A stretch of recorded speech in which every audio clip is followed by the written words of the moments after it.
Alright people, what's going on? Space Cowboy here. Welcome back to the channel. Got another video for you guys. Before we get into it, please make sure to hit this video with a like. Helps the channel a lot. I know it sounds annoying for me saying it every single time, but trust me, it works. Also, if you enjoy the content, please make sure to subscribe. 80 to 90% of you guys that are watching aren't subscribed, so if you're enjoying the content and keep coming back, just hit the subscribe button. Make sure you get that content. And also hit the notification bell. Make sure you set the notifications to all so you can get when I go live, post new content, etc. So, with all that shameless plugging out of the way, let's get straight into this. So, I know that we've been spending the whole off season. We know the situation with this whole pandemic. And we've been talking about the expectations with Mike McCarthy, what this team's going to look like. Oh, is this the year that the Cowboys get back on track? You know, all of this stuff. Now, obviously, with the 8 coaches prior to Mike McCarthy, they've all had differentiating starts to their tenure as a head coach. And I wanted to look back at all 8 of them, you know, also concerning the context around those teams to see, okay, what are we getting into and how lucky or how good are the Cowboys at more or less getting a head coach, and just, you know, how things kind of panned out a little bit afterwards, you know. So, without further ado, let's just get straight into it. So, Tom Landry. We all know who Tom Landry is. If you're a Dallas Cowboys fan, you should know who Tom Landry is. You know, the legendary fedora hat, him wearing the suits on the sidelines, him basically just changing the game with the flex defense and all of this stuff. He started out 0-11-1. Now, this, I don't think it's fair to get on him for. Look, if you know the context behind the Cowboys, look, they were a brand new team that came into the league. I don't think any coach could have done, you know, anything when you're just starting out a team. You know, you're not expected to do that well when you start at a team. You know, the Cowboys did not have a winning season until 1966. And, you know, that's the, I believe that was the first time they faced the Packers, and I think it was, at home. That was when they played the NFL championship, if I recall. My memory doesn't serve me right, especially going back that far. But in 1966, that's when Landry went on a long run of winning seasons, 20 straight. If you include 65 because they went 500, that's 21 seasons of 500 or better, which is really, really, really, really good. I mean, the Patriots are the only team that's close enough, especially with their current run, and we don't know if they're going to even have a winning season this year. But if they don't have a winning season, the Cowboys record, I mean, that's amazing to go 20 straight years with a winning season, unheard of in, you know, this day and age. But hey, you know, when you have a rebuilding team and you're starting out more so, it's kind of hard to be like, you know, what the hell. But yeah, Tom Landry 0-11-1. Next head coach, Jimmy Johnson, okay? Jimmy Johnson started out 1-15 as a head coach. Kind of similar to Tom Landry's situation. I don't think it's fair if you really look at it the way, you know, like, look, the Cowboys were on the decline in the mid-'80s. You know, they had their long run of success. Tom Landry, he couldn't, you know, it's just the game had pretty much passed him by, as much as I hate to say it, but it's the truth. I mean, to go 1-15, I mean, they went 3-13 the year before. And I mean, look, when you have a rebuilding team that is depleted of talent, you can only do so much. I mean, and we all know the rest is history. They go win 2 Super Bowls with Jimmy Johnson before he leaves. And once again, you can't really, you know, you can't really say much. It's just, hey, both coaches started out with a rebuilding project, but they got the job done. They both led their teams to championships down the line. So there's that. Next head coach, Barry Switzer. He went 12-4. Started off his coaching career with the Cowboys really good. I mean, they won the NFC East at 12-4. They destroyed the Packers in their first playoff game, 35-9. And they unfortunately lost at Candlestick to the 49ers, 38-28. Okay, and they were down 21 points if I recall.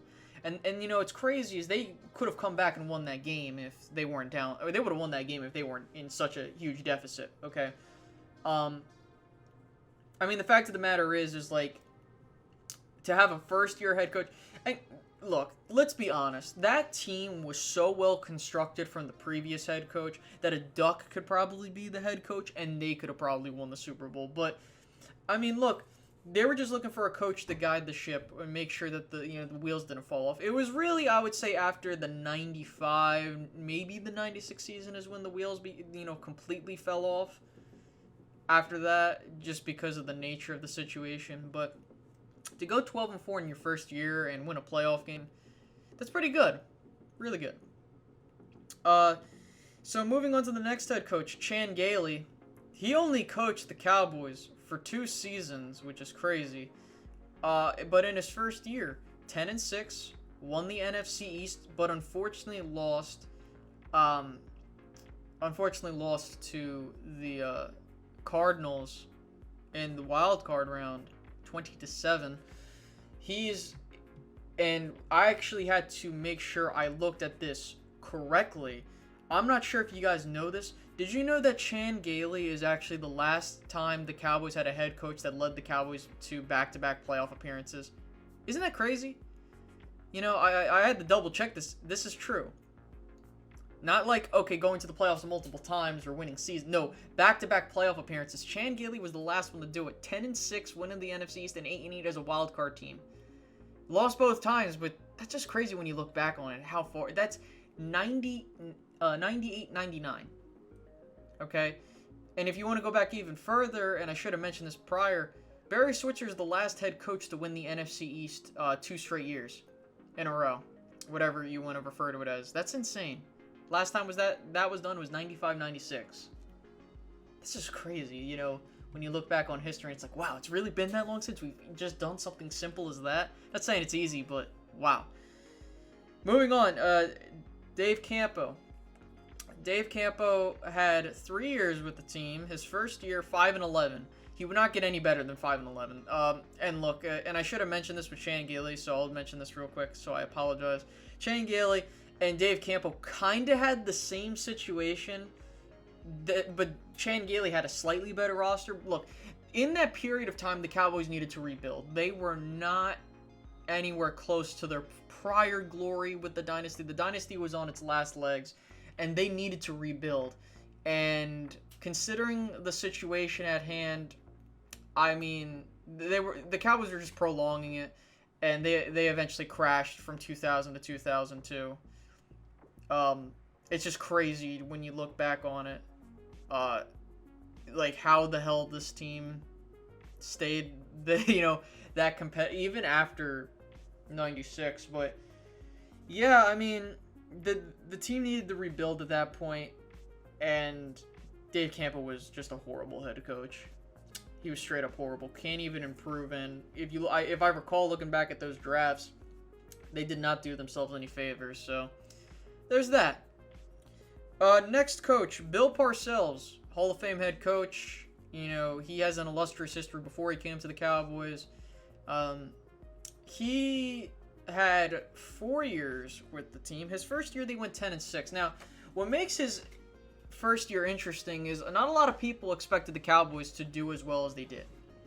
Okay, they got into the playoffs as a wild card team, and they lost to the eventual NFC champion Panthers, which is startling because if you ever remember that 2003 squad, yeah, they had playmakers. I'm not gonna sit here and say like the whole team was trash, but considering the situation at hand, and for him to do what he did, they were at one point they were 7-2, and it's like just look back on it, and if you look back at that Cowboys roster, it wasn't anything special. I mean, yeah, they had solid key playmakers here and there, but outside of that, for that team to go 10-6, that's pretty good. Then they went 6-10 the following year, 9-7, 2 straight years, and another wild card. So Bill Parcells, you know, he had another rebuilding challenge. He kind of got the Cowboys on the right track. He was adding better players, and this would lead to Wade Phillips coming onto the scene after Bill Parcells retired. He wasn't fired. He just retired.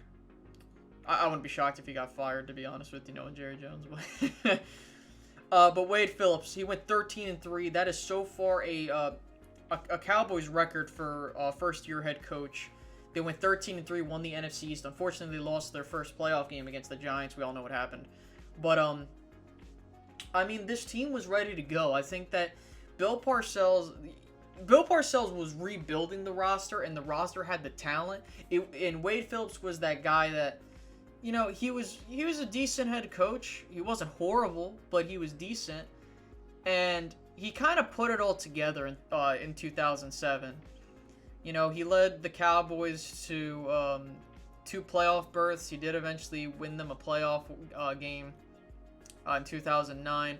Was axed in 2010 after a 1-7 start. But I mean, considering the situation, I mean, the Cowboys were a team that was ready to take that next jump. They just needed a couple more pieces, and you know, they put it all together. So there's that. And then finally, Jason Garrett. The Cowboys kind of fell apart after 2009. The team was getting older. The team just wasn't the same. So they had to go into another rebuild, and they went 8-8 to start off. I mean, if you like look back at the Cowboys from, you know, in 2011, yes, Jason Garrett was the interim head coach, so technically he started in 2010, but with his first full year is 2011.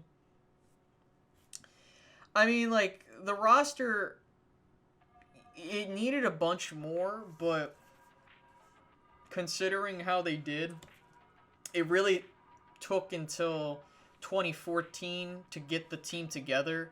So, I mean, he did what he had to do, and considering the situation, that's decent. But, I mean, that's just my opinion. So, if by looking at the situation, so basically, if the team has a coach that, or if the team has a roster that is ready to contend, and they can just get someone that's decent at the helm, that doesn't second guess himself, this team can definitely, you know, this team can definitely win a playoff game, or hell, they can definitely win a championship if they can, you know, tighten the screws in certain areas.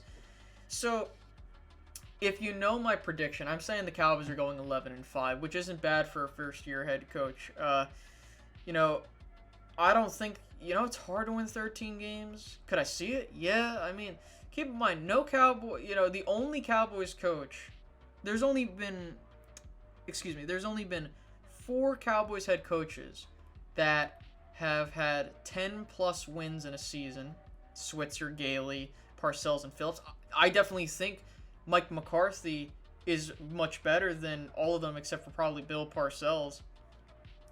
I mean, that's good company when you look at it. I mean, other than Landry and Johnson, who, if you know the situation beforehand, you could expect them to not have a winning season.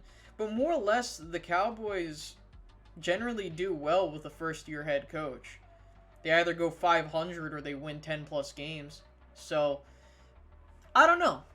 I want to hear what you guys have in terms of expectations for Mike McCarthy. Feel free to leave them in the comment section below. And like I said, make sure to like, you know, also comment, like I said, subscribe, hit the notification, you know, do all that stuff. And I will be seeing you guys later. Alright guys, peace out, bye-bye. I used to live in Sin Cities like Bruce Willis, but I'm Jackie Chan, karate chopping, I'm still kicking. I used to be chopped and screwed, I'm little flipping. Now I'm nice, Mike Jordan, so who's pippin'? I'm running man, you the running man, you still slipping. I hit records, you swinging, it's still